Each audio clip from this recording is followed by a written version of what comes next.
Hi students, என்ன 12th exams எழுதி முடிச்சிட்டீங்களா? இப்போ இன்டர்நேஷனல் டாக்டராக உங்களுக்கு ஒரு வாய்ப்பு, அதுவும் குறைஞ்ச செலவுல உங்களை தேடி வருது. உங்களுக்கு வழிகாட்டுகிறார் இந்தியாவின் புகழ்பெற்ற மருத்துவ கல்வி ஆலோசகரும் ஓம் கன்சல்டன்ட்ஸ் நிறுவன தலைவருமான திரு ருத்ரகுமார் அவர்கள். கண்ணாடி முன்னாடி ஒயிட் கோட்டையை போட்டு ஸ்டெதோஸ்கோப் போட்டு நம்ம டாக்டர் தான் அப்படின்ற அந்த ஃபீலிங் வரணும்.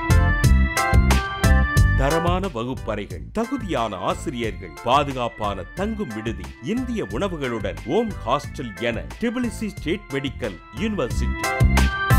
டிபிலிசி ஸ்டேட் மெடிக்கல் யூனிவர்சிட்டியா இல்லை தமிழ்நாடு ஸ்டேட் மெடிக்கல் யூனிவர்சிட்டியா தெரியல. அந்த அளவுக்கு தமிழ் ஸ்டூடெண்ட்ஸ் குமிஞ்சிருக்காங்க. மாணவர்களே, ஜார்ஜியாவில் மருத்துவம் படித்து உங்கள் மருத்துவ கனவை நனவாக்குங்கள். தொடர்புக்கு ஓம் கன்சல்டன்ட்ஸ், ஜாஃபர் கான்பேட், சென்னை 83. ஃபோன் 044 4957 5000.